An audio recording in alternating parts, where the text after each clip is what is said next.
Bonjour et bienvenue sur ma chaîne YouTube pour cette nouvelle petite vidéo où j'ai eu envie de tester la réaction des encres à alcool dans différentes résines.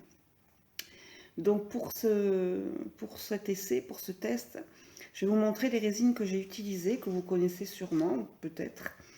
Donc d'abord, chez Epodex, j'ai testé celle-ci.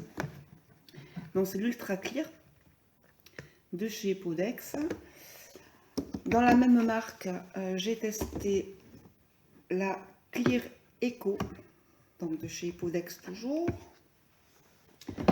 J'ai testé celle-ci, c'est la Dipoxy. Voilà, c'est une marque allemande. Voilà, la Dipoxy. J'ai testé également la Fantasy Résine.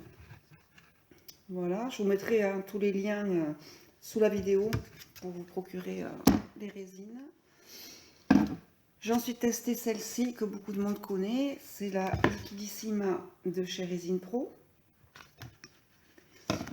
Et j'ai voulu faire un test aussi avec, non pas de la résine époxy, mais de la polyester.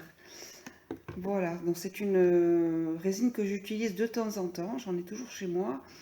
Parce que même si elle demande un gros travail après le démoulage, parce qu'il y a un ponçage vraiment intensif à faire dessus, ben, j'aime beaucoup le rendu parce que c'est un rendu qui est proche du verre, mais elle est très difficile à travailler, elle est surtout très incommodante. Voilà, elle émane des odeurs très fortes, donc il faut vraiment la travailler avec un masque à cartouche. Voilà, prendre beaucoup de précautions parce qu'on peut avoir le nez, la bouche, les yeux irrités. Voilà, mais bon, je l'utilise de temps en temps pour l'aspect parce que j'aime bien. Donc toutes les autres résines, résine époxy, donc à 2 composants, hein, c'est toujours sur toutes les résines que je viens de vous présenter, c'est le même ratio, à savoir 2 pour 1. Donc c'est 100 g de A pour 50 g de B. Au niveau du séchage, elles sèchent, enfin elles peuvent être démoulées au bout de 24 heures, sauf celle-ci, l'Ultra Clear. Elle demande 48 heures, même voire 72 heures, c'est mieux. Elle est assez longue à sécher. Voilà, sinon les autres en 24-48 heures, vous pouvez démouler. Donc pour faire ce test, par contre, j'ai travaillé donc mes 6 résines dans les mêmes conditions, c'est-à-dire dans la même pièce, avec un degré de température identique. Donc là, j'avais 21-22 degrés dans ma pièce. J'ai travaillé la même quantité de résine, donc là en l'occurrence 36 grammes. Et j'ai utilisé donc les encres à alcool. Voilà, c'est des encres Pignata. Donc pour le test, j'ai utilisé juste 3 couleurs plus du blanc.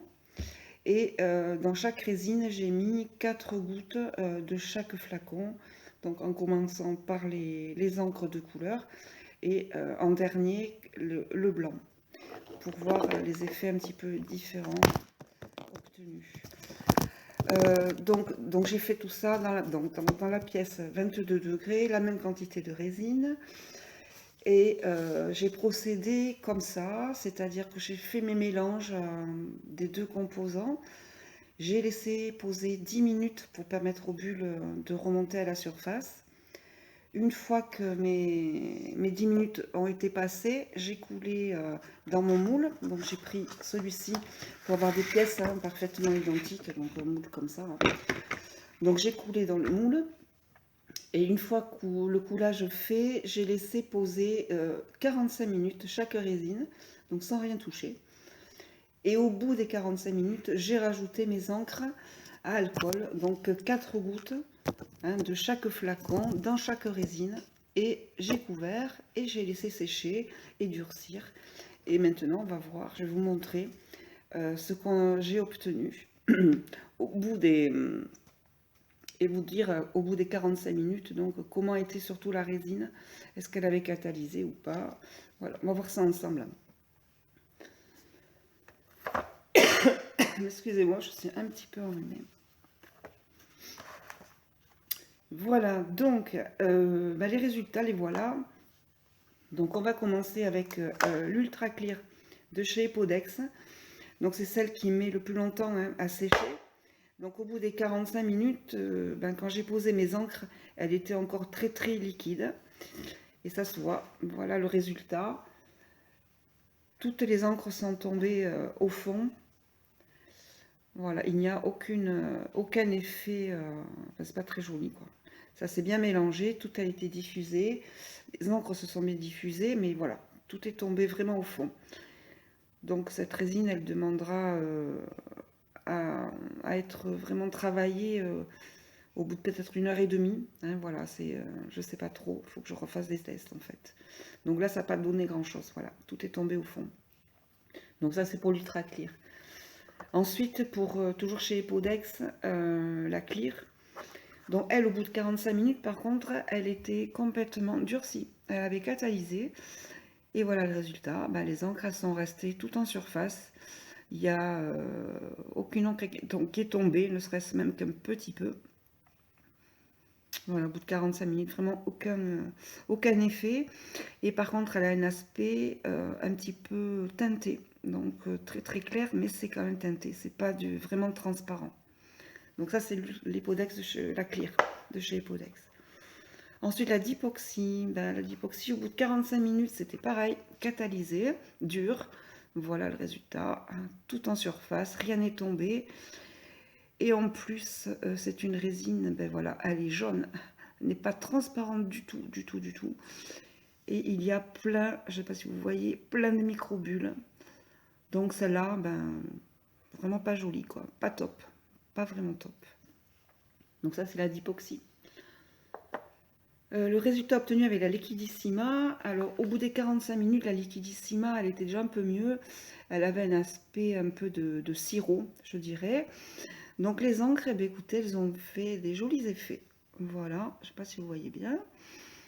Sur la tranche, voilà, on a obtenu quelque chose de sympa. Elles se sont diffusées en faisant des petits effets, voilà, vraiment très jolis. Mais par contre, il y a beaucoup de microbules. Mais bon, les effets sont jolis. Même si le blanc est tombé un petit peu au fond, voilà, on obtient quelque chose de plutôt sympa. Donc ça, c'est pour la Liquidissima. Ensuite, la Fantasy Résine. Donc pareil, au bout des 45 minutes, elle avait un aspect de sirop. Et là, je trouve vraiment que les effets obtenus sont vraiment très très jolis. Voilà, elle est vraiment transparente. Il y a très très peu de microbules. J'espère que vous voyez bien à la caméra. J'essaye de... Voilà, pour voir l'effet des encres. Voilà. Donc même si le blanc, vous voyez, il est descendu, mais ça fait joli. Donc voilà, peut-être que celle-là, elle mériterait d'attendre peut-être 5-10 minutes de plus. Voilà, mais je trouve vraiment l'effet très joli au niveau transparence. Regardez, il n'y a presque pas de microbules, quoi. Voilà, pour moi, c'est joli, c'est très joli. Et ensuite, la polyester. Alors là, je vais mettre des gants parce que la polyester, même une fois sèche, elle reste très très collante. Donc ça ne veut pas dire que votre pièce elle est loupée, mais ça veut dire qu'il va falloir la poncer pour enlever toute cette partie collante. Et ça demande beaucoup de travail, la polyester. Voilà, donc ça donne ça. Donc on voit que elle était aussi avec l'aspect de sirop hein, au bout des 45 minutes. Donc on voit que les encres sont descendues, mais ça fait quand même pas le même effet que sur les deux autres résines précédentes. Voilà. Et en plus, c'est très difficilement montrable parce que comme elle est collante, elle n'est pas vraiment transparente. Donc j'essaierai de la poncer, vraiment d'aller jusqu'au bout et de vous montrer. Mais vous voyez, les encres sont quand même restées plus ou moins au fond. Voilà, mais je vais essayer quand même de la terminer pour vous montrer. Voilà, ça peut être intéressant aussi. Voilà. Donc ça c'est pour la polyester, voilà, qu'il faut manipuler parce que c'est collant. Voilà. Donc voilà pour les effets obtenus. Donc dans des conditions, je vous dis, 10 minutes de pause pour la résine, on coule la résine et j'ai laissé 45 minutes avant de mettre mes encres. Donc voilà, c'était juste pour vous montrer que chaque résine réagit différemment. même en étant dans les mêmes, dans une pièce à la même température. Voilà. Il y en a qui catalysent au bout de 45 minutes, d'autres non, d'autres plus ou moins. Voilà, après je pense que c'est à vous, à chacun, quoi, de voir déjà la résine qui convient le mieux, euh, suivant les effets que vous voulez obtenir. Donc là je parle dans le cas de travailler, du travail avec les encres à alcool, hein. Après par exemple, si vous voulez faire des inclusions, obtenir des pièces bien transparentes, ben celle-là, faut surtout pas la prendre, quoi. Celle d'époxy, son aspect jaunâtre, c'est vraiment pas joli, quoi. Je dirais que l'époux d'Expire, elle a aussi un côté qui n'est pas, qui est un peu jaune, pas vraiment transparent. Par contre, toutes les autres, elles sont bien transparentes. Voilà. Donc après, chacun, à vous de voir, de faire des essais euh, pour voir les effets obtenus en fonction de plusieurs facteurs. La résine, elle réagit vraiment différemment. Il y a beaucoup d'éléments qui rentrent en jeu. Une pièce trop fraîche, une pièce trop chaude, un taux d'humidité, trop d'encre, voilà, trop de composants, trop de pigments, voilà. Il y a des réactions vraiment bien différentes. Alors j'ai commandé aussi une autre résine sur AliExpress. Je ne l'ai pas encore reçue. Donc c'est la première fois que je la commande, hein, je ne connais pas du tout. Donc c'est une époxy aussi. Je vous ferai peut-être un test supplémentaire quand je l'aurai reçu. Pour l'instant, je ne l'ai pas encore. Voilà, donc déjà pour vous montrer, déjà sur ces 6 résines, les effets obtenus. Et puis voilà, moi j'aime bien, j'aime vraiment beaucoup celle-là. Voilà, les effets obtenus avec celle-ci. Voilà. Donc je dirais que les meilleurs, les plus jolis effets ont été obtenus avec la Fantasy et la Liquidissima. Voilà, et la polyester, je ne sais pas, il faut que je pense. Donc pour voir exactement ce que ça donne, je vous le ferai, je vous la montrerai. Voilà, donc je pense avoir rien oublié. Si vous avez des questions, écoutez, n'hésitez pas, hein, je suis là pour ça. Si je peux vous répondre, c'est avec plaisir. Je vous mets sous la vidéo les liens des sites sur lesquels vous pouvez acheter les résines que je vous ai présentées. Voilà, puis un petit like, un petit commentaire, voilà, ça fait tout le temps plaisir. Et puis maintenant, bonne création à vous toutes et à vous tous, et à très bientôt. Au revoir.